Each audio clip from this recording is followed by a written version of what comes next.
Welcome to the circular future. Remember back in school, we learned about reduce, reuse, recycle?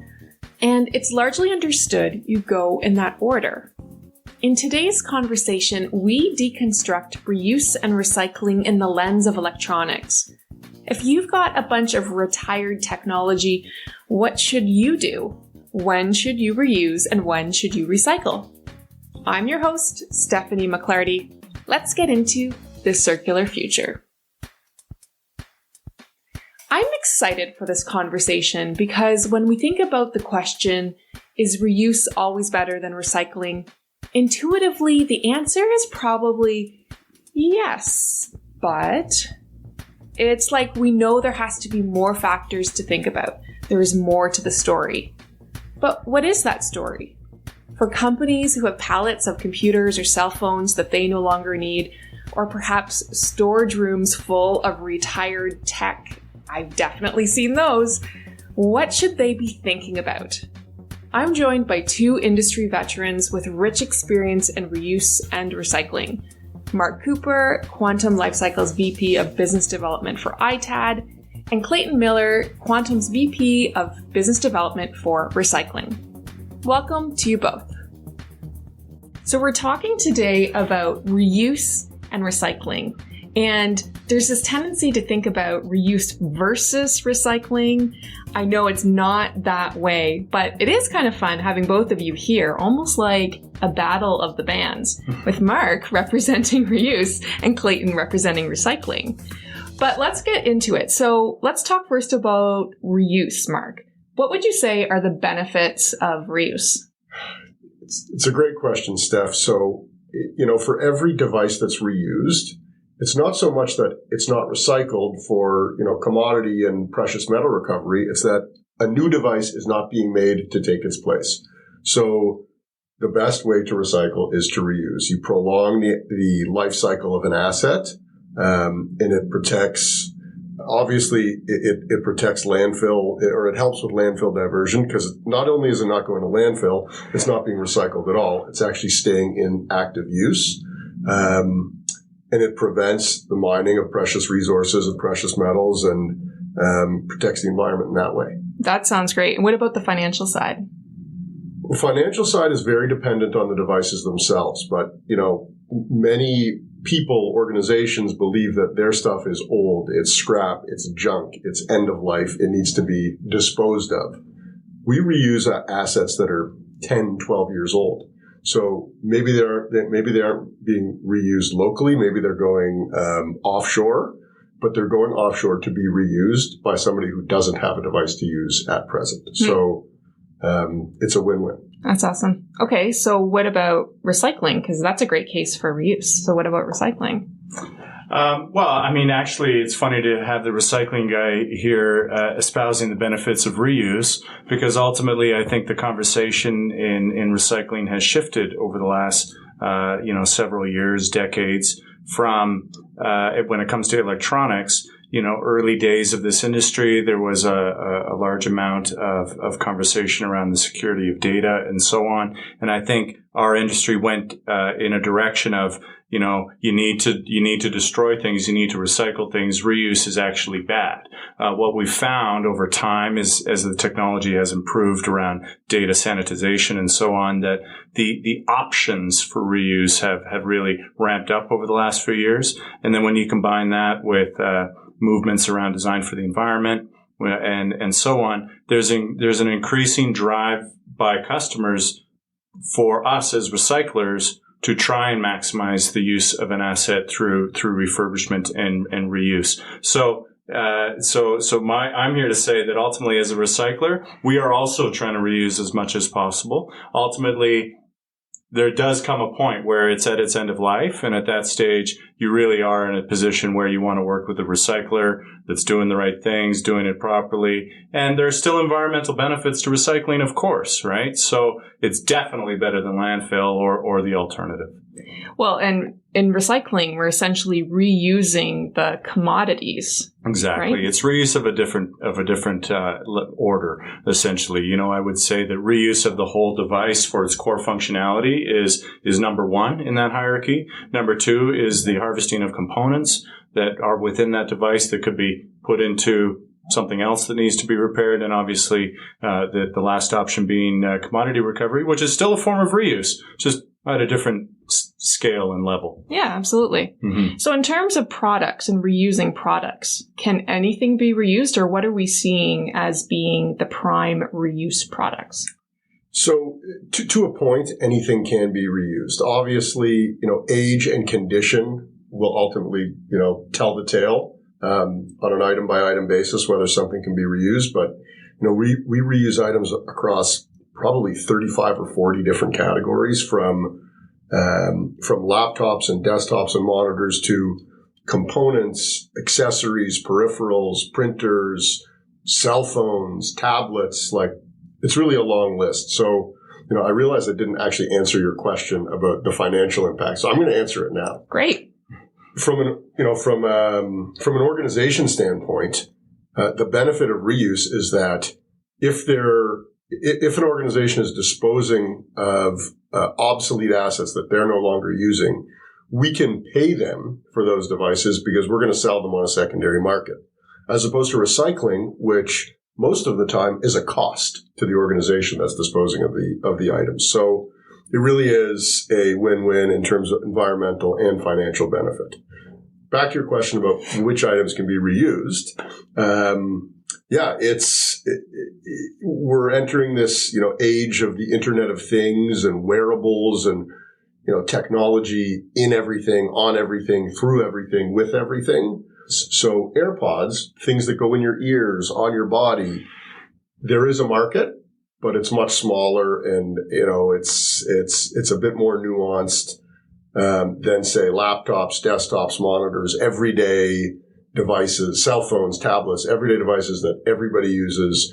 There's almost always a market for them. So if I'm a business manager or a business leader and I'm looking at perhaps a room full of technology that we're no longer using in the company, how would I determine what has reuse potential or not? Or do I? Yeah, great question. In truth, you need a partner who specializes in this. You need a IT asset disposition or ITAD service provider and or an e-waste recycler. They eat, sleep, and breathe old electronics and IT equipment. It's very difficult for an IT manager or a CTO to really, have their finger on the pulse of like where that market is, because they've already determined that this stuff is no longer useful to their organization. So they really need to rely on somebody who knows and an organization who knows. That makes sense. Yeah. And is there anything that they can do to maximize reuse, or is there anything that they do that detracts from that reuse potential? Yeah, another great question. Well, I'm full of great questions. You really are. As soon as an organization deems an asset obsolete, they should engage an IT asset disposition service provider or e-waste recycler. Tons of organizations have the habit of putting stuff in a storage closet, letting it sit for a year, 3 years, 5 years, and then when that storage closet is full and they can't open the door, they call the ITAD service provider. At that point, their equipment that was 6 years old is now 7 or 8 or 10 years old. And if there's any value there, they're lucky. And they should have called, they should not have procrastinated like many people tend to do. I'm nodding and laughing at, recognition, because we saw that in the telecom space as well. Companies would sit on products for years and years and it would detract and the value of it would go down. So what about recycling now? Can anything be recycled? Yeah, more or less. At Quantum, we like to say that we can recycle anything with a battery or a plug. The truth is we don't recycle everything with a battery or a plug. There are some electrical and electronic items that flow through to other types of processors. Like I'm thinking about EVs and your larger electronic items. They tend to go through your more traditional auto shredders and that kind of thing. But I wanted to circle back to the question you asked, Mark, and just build on that a little bit.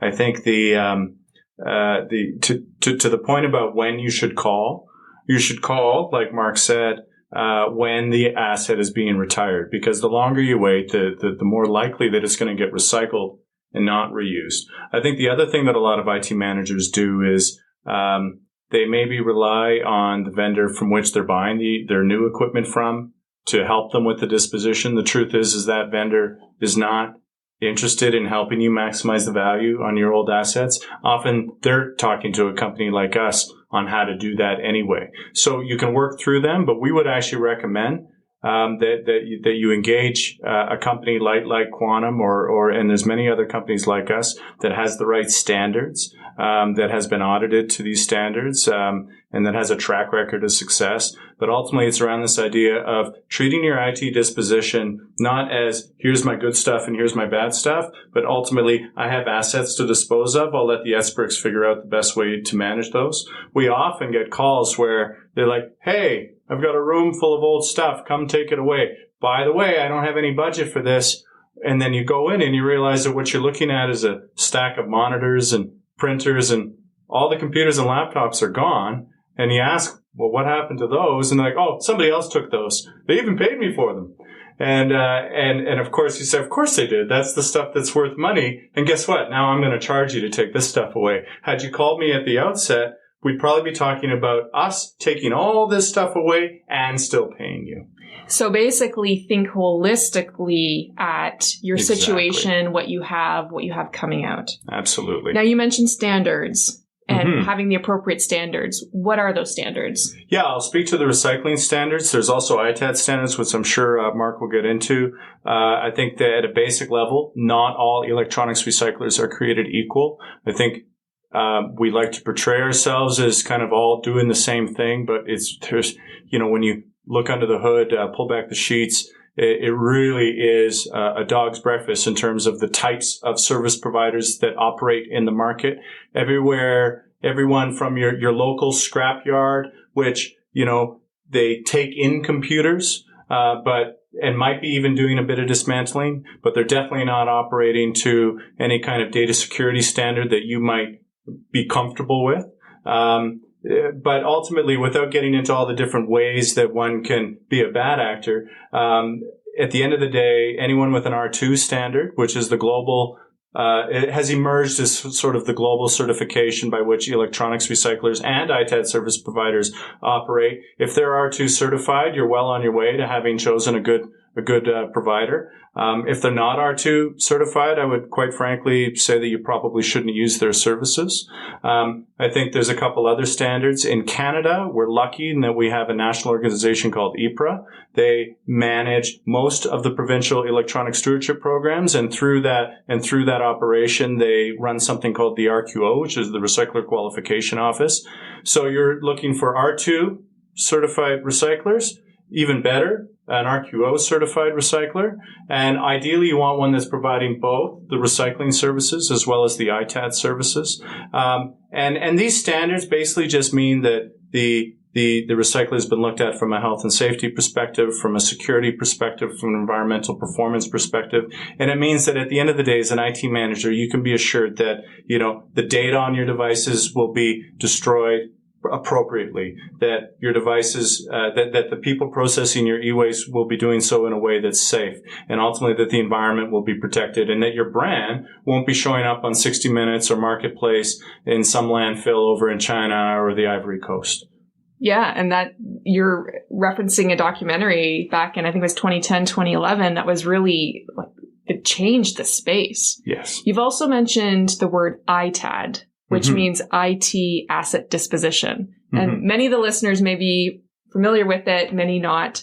But that's basically how we look at the reuse side. So standards for ITAD or reuse, what are they, Mark? Yeah, so there's a lot of overlap between the ITAD standards and certifications of choice, or standards and certs that are recognized in the ITAD industry as compared to the recycling industry. So R2 is the big globally recognized standard for both e-waste recycling and IT asset disposition.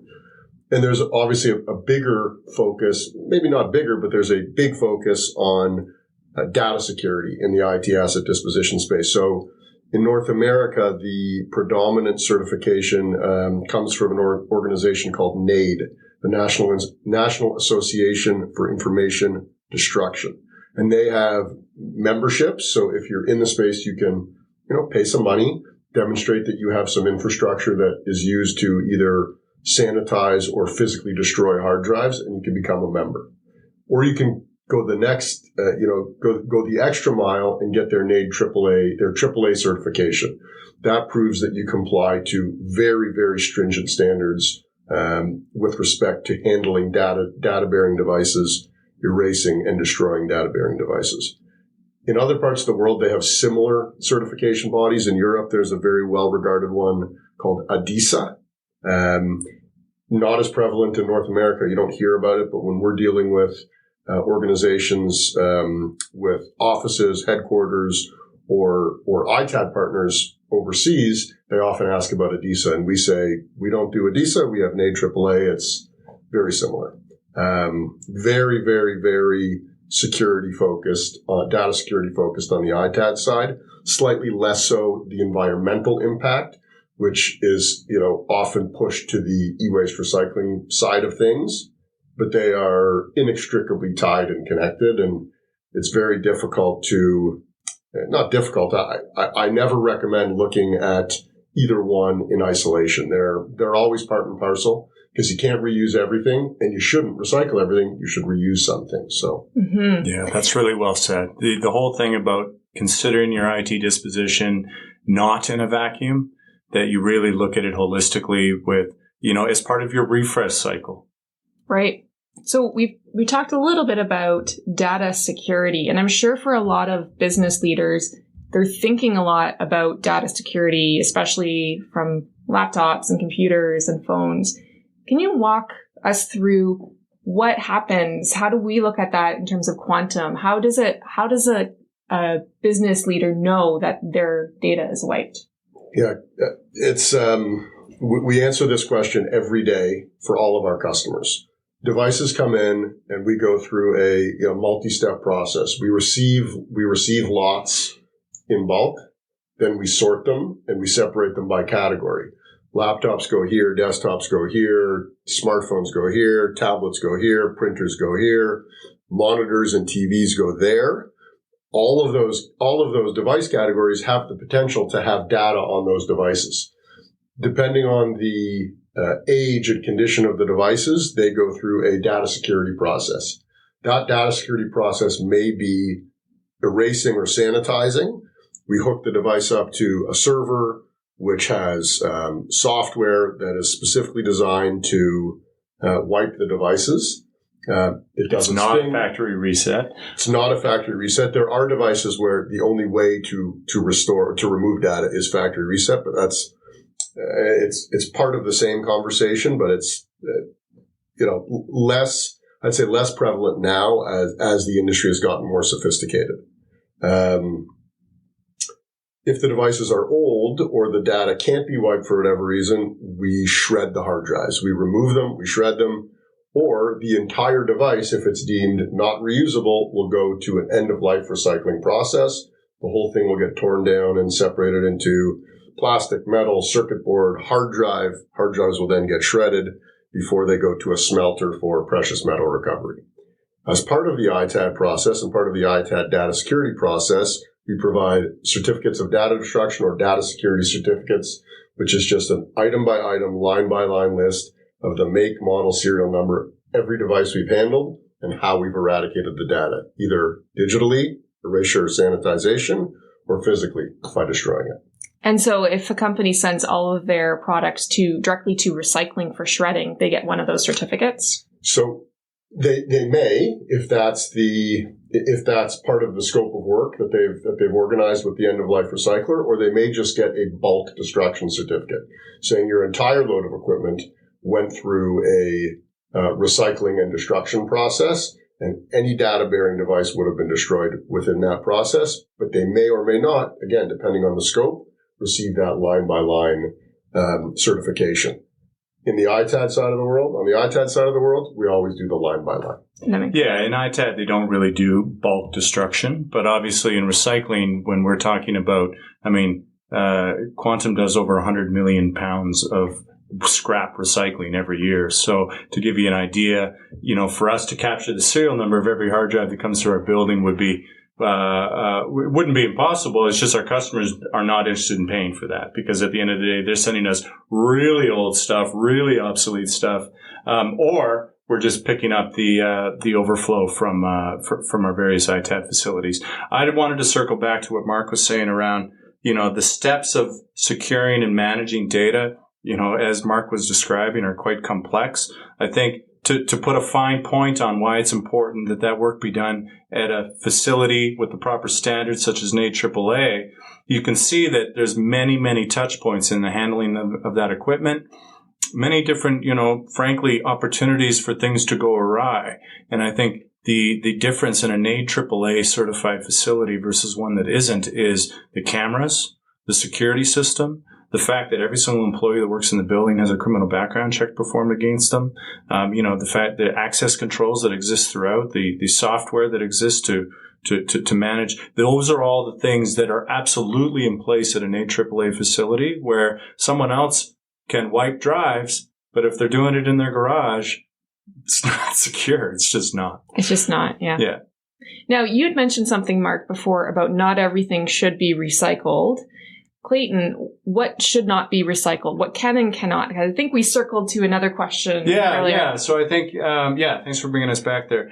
I think at the end of the day, there's, Mark's already spoken to it a little bit, this idea of a hierarchy of assets. I mean, to reuse something is not free in and of itself, i.e. there's labor that needs to be applied to that product. So, if you need to apply $20 worth of labor to an asset that at the end of the day is only worth $25, chances are that's a device that's going to get recycled versus reused, even if technically it could be reused. Mm-hmm. I think, but within there's component harvesting. So it's possible that device that we can't resell as a whole device for $20, maybe there's a $10 component in there that's quite easy for us to pull that we can then turn around and put into a new device, or sell to a company that specializes in those particular, that particular class of asset. I think there's, when you get hard drives that are getting to be too old, i.e. something that's less, I think you can correct me if I'm wrong, I think anything less than 500 gigs is probably considered too small at this stage, and maybe even 1 terabyte. I do remember a time when we used to reuse 64 gig hard drives. Those were quite big. It's kind of funny in hindsight, but so yeah, we're not going to be trying to reuse hard drive devices, of that vintage. Things with lots of moving parts, they tend to be more candidates for recycling versus reuse. But it's an evolving and changing conversation on the recycling side of the business. I mean, I've been recycling electronics for over 2 decades. I spent the first half of my career telling everybody that we should destroy everything because that was the only way to ensure your data was secure. Quite frankly, it was because that was the only way we knew how to ensure that their data was going to be secure. I think as we've become more sophisticated, and as the industry has become more sophisticated, and quite frankly, as consumers have become more sophisticated, they're not asking for us to recycle anymore. They're asking us to dispose of whatever that may mean. And in their minds, increasingly, they expect us to consider the reuse possibilities before we consider the recycling possibilities. And wherever it makes sense for us to do that economically and environmentally, and the fine balance between the two, we're going to try and maximize that reuse opportunity. So as we wrap up this conversation, what is one piece of advice you would give to those folks working in the businesses that have equipment in terms of reuse and recycling? Clayton, I'll start with you. Yeah, I think it's very important to, and we've spoken on it already, to look at the disposition process holistically. It's around this idea of you are disposing of IT assets. You're not disposing of computers and scrap. So think about it, under the broader umbrella. Make those decisions quickly. Ideally, have your vendor engaged before you've started the refresh cycle, so that because the device that's sitting under your desk, it's only going to be there for a week. can quickly turn into 2 years, can quickly turn into another 5 years in a server room, and then, all the potential around that equipment is gone. So I would say act quickly, think holistically, and ultimately standards matter. Okay. Cooper? I often give this little spiel about the 3 pillars of ITAD. Environmental sustainability, environmental stewardship, doing what's right for the planet. That's pillar 1. Pillar 2 is data security, brand protection, security in general. And pillar 3 is value. So either affordable services or competitive returns based on the value of the assets you are disposing of. I always encourage organizations to take all 3 into account when they're determining what to do with their old stuff. Oftentimes we see organizations that it's purely value-based and they don't even think about the data security element. That can be a miss. Of course, if they use us or another certified recycler, they can be comfortable that their data will be protected. But many times it's the fly-by-nighters or the guy with a pickup truck that will offer max value because they're just going to do what's easiest. They're going to make a quick buck and they're going to throw the rest of the stuff literally in the garbage. You can't look at any one of the 3 pillars in a vacuum. You have to look at them all together, make a holistic decision based on value, security, and environmental, and get buy-in from different areas of your organization before you proceed with any disposal project. That is great advice from both of you. So thank you. So think about it holistically, and that's sustainable in terms of environment, social, and security minded. Thank you for being here. Thanks for having us. Thank you. I hope you enjoyed today's conversation as much as I did. Join us to learn about carbon credits in the next episode. And remember, head over to quantumlifecycle.com/podcast or follow us on Apple, Spotify, or wherever you get your podcasts from. This is a Quantum Lifecycle podcast, and the producers are Sanjay Trivedi and Faiza Govani. We'll see you next time.